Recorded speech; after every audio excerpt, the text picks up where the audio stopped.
Now, taking this form, c cosine square root of 6ti plus I times d sine square root of 6t,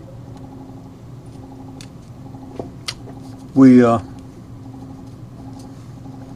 can let c and d be arbitrary complex numbers. These solutions work even if c and d are complex. So we let c equal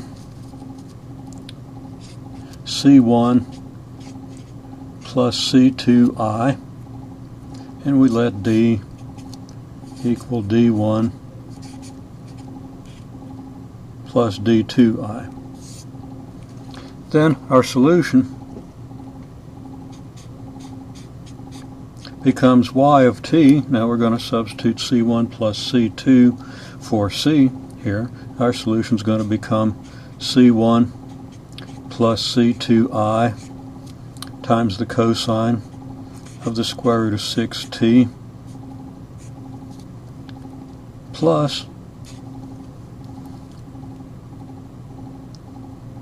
I'm going to put the I at the end here, we'd go d1 plus d2i multiplied by, I'll put the I here, I times the sine of the square root of 6t, and this equals what? We multiply this out and collect our terms and separate the result into real and imaginary parts. I'm not going to go through all the details of that, but we're going to have c1 times the cosine, and we're going to have d2i times the sine. Now I times I being -1, we should be able to see pretty easily that we get c1 cosine of the square root of 6t plus I squared times d2 sine square root of 6t. I squared is -1, so this is going to give us minus d2 sine of the square root of 6t. And those are going to be our real terms. And we're going to then have imaginary terms. c2i multiplied by the cosine of the square root of 6t becomes I times c2 cosine square root of 6t. And then we're going to have d1 times I sine square root of 6t. The I we'll leave out here, we'll let it distribute, and we have d2 sine square root of 6t.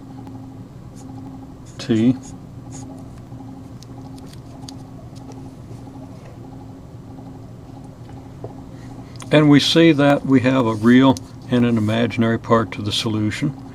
This real part is a linear combination of a cosine and a sine of the square root of 6t. And without going into the details of the trigonometric identities, you should know enough about trigonometric identities. You might need to review a little bit of basic trigonometry. But the trigonometric identities tell us that this linear combination of the cosine and the sine of the square root of 6t could be written in the form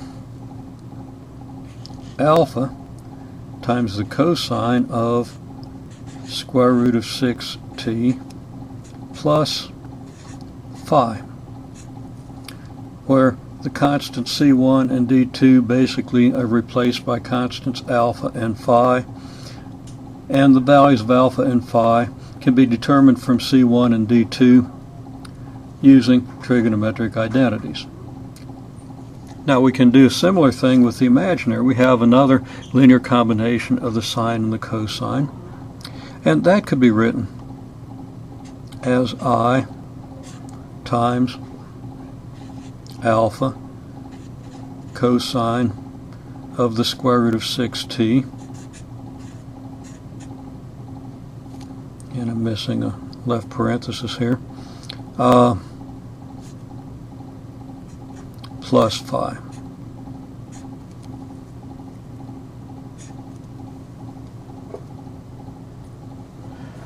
where this alpha and phi can take any values depending on the values we have for C2 and D2.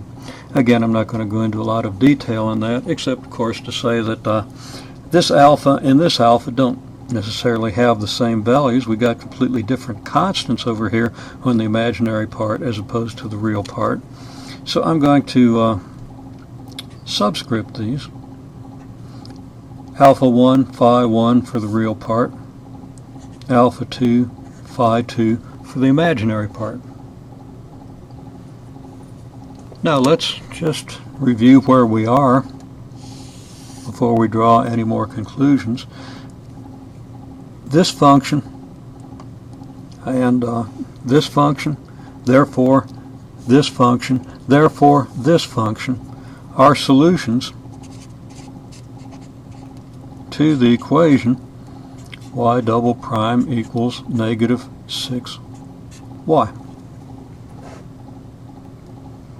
Now I've gone ahead and written in these two solutions.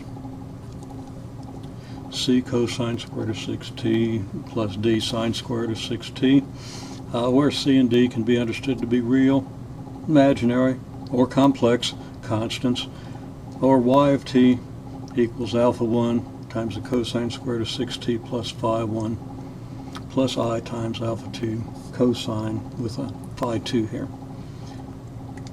Where in this case the alpha 1 and phi 1 are real.